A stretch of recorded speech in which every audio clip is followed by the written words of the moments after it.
शेतकरी मित्रांनो 2025-26 पीक विमा आता शेतकऱ्यांना मंजूर होणार आहे. कारण की शेतकरी मित्रांनो चालू पावसामुळे शेतकऱ्यांचे खूप नुकसान झाले. आता सुद्धा पाऊस चालू आहे.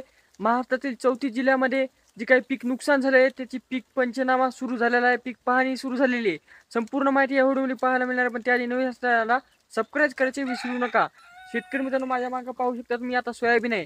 या सोयाबीनमध्ये सतत पाऊस पडल्यामुळे त्यामध्ये सोयाबीन उबळून गेले आहेत, पिवळी पडलेले आहेत. आणि शेतकऱ्यांचा जे काही माल पदरात पडला होता तो पूर्ण खराब झालेला आहे.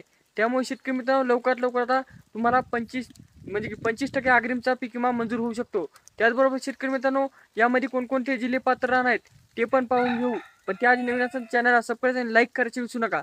तर मित्रांनो पाहूया कोणकोणते जिल्हे समाविष्ट असू शकतात. तर शेतकरी मित्रांनो महाराष्ट्रातील 34 जिल्हेही समाविष्ट असू शकतात. पण त्यामध्ये जास्तीत जास्त मुसळधार पाऊस पडलेले जिल्हे म्हणजे की परभणी असो, नांदेड असो, हिंगोली असो, छत्रपती संभाजीनगर असो, बीड असो, धाराशिव असो, अशा प्रकारे बऱ्याचशा जिल्ह्यामध्ये खूप सारा पाऊस चालू आहे. आणि जास्तीत जास्त नुकसान फक्त मराठवाडा आणि विदर्भ या 2 क्षेत्रामध्ये जास्तीत जास्त नुकसान झालेले आहे. त्यामुळे या क्षेत्रामध्ये 95% पण पीक विमा मिळू शकतो. पण शेतकरी मित्रांनो आपले पिकाचे जे काही नुकसान झाले त्याचे फोटो काढून ठेवा जेणेकरून पीक पंचनामा करायसाठी अधिकारी आल्यानंतर जर त्यांच्या येईपर्यंत पाणी किंवा तुमचं नुकसान विसरून गेलं असेल तर ते लगेच त्यांना दाखवता येणार आहे.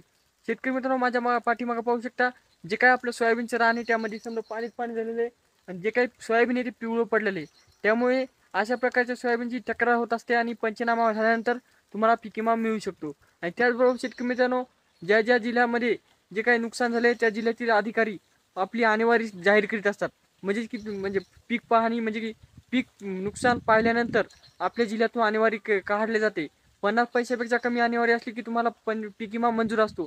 पण 50 पैशापेक्षा जास्त जर नुकसान नसेल तर तुम्हाला आणेवारी जास्त येते आणि नुकसान हे होते. म्हणजे की तुम्हाला जे काही पैसे मिळणार आहेत ते रद्द करण्यात येतात. पण शेतकरी मित्रांनो 2025-26ला जे काही आपला चालू वर्ष आहे त्यामध्ये इतका पाऊस होणं चालू आहे की सध्या शेतकऱ्यांच्या हातात एक घासभर बी निवारा जाईल म्हणून असं वाटत नाही. त्यामुळे नुकसान खूप जास्त होणार आहे. कारण की पाऊस चालू आहे. तुम्ही पाहू शकता अजून बी पाऊस चालू आहे.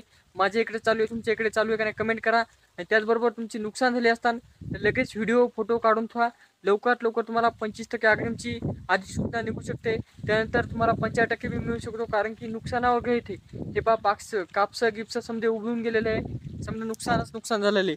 पाठीमागं पाहू शकता समजा सोयाबीन हे झालं. त्याच प्रकारे शेतकरी मित्रांनो लवकरात लवकर तुम्हाला पीक विमा मिळणार आहे.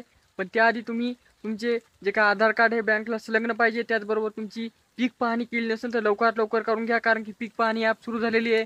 बरेचसे शेतकऱ्यांना अपडेट होत नसेल पण लवकरात लवकर पीक पाहणी करून घ्या. जेणेकरून तुमचे पीक जे काही तुमचे नुकसान आहे ते तुम्हाला डबल अर्थ येणार नाहीत. नाहीतर शासन पुन्हा अर्थ आणते की तुम्ही पीक पाहणी केली नव्हती, पीक क्लेम केली नव्हती, त्यामुळे तुम्हाला पैसे मिळणार नाहीत आणि शेतकरी पीक विम्यापासून वंचित राहू शकतात. 2025-26 पीक विमा आता लवकरात लवकर मंजूर होणार आहे आणि तुमच्या खात्यावर पण येणार आहे. आणि अतिवृष्टीमुळे झालेल्या नुकसानाची जी काही पीक पाहणी आहे, जे काही पीक नुकसान झाले जागी अधिकारी येऊन पाहत आहेत.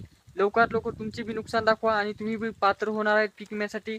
ही माहिती तुमच्या नातेवाईकांना पाहुण्यांना ही लवकरात लवकर शेअर करा. जेणेकरून ते पण सतर्क होतील, पीक पाहणी करतील आणि जे काही त्यांचे डॉक्युमेंट त्यांच्या कागद आहेत ते काढून ठेवतील. त्याचबरोबर शेतकरी मित्रांनो तुम्ही यावर्षी पीक विमा भरला होता का नाही. कारण की जे काही 1 रुपयामध्ये तुम्हाला पीक विमा भरायला योजनेपासून लाभ होता तो बंद करण्यात आला होता. त्यामुळे यावर्षी शेतकऱ्यांना पैसे भरून पीक विमा भरायचा होता.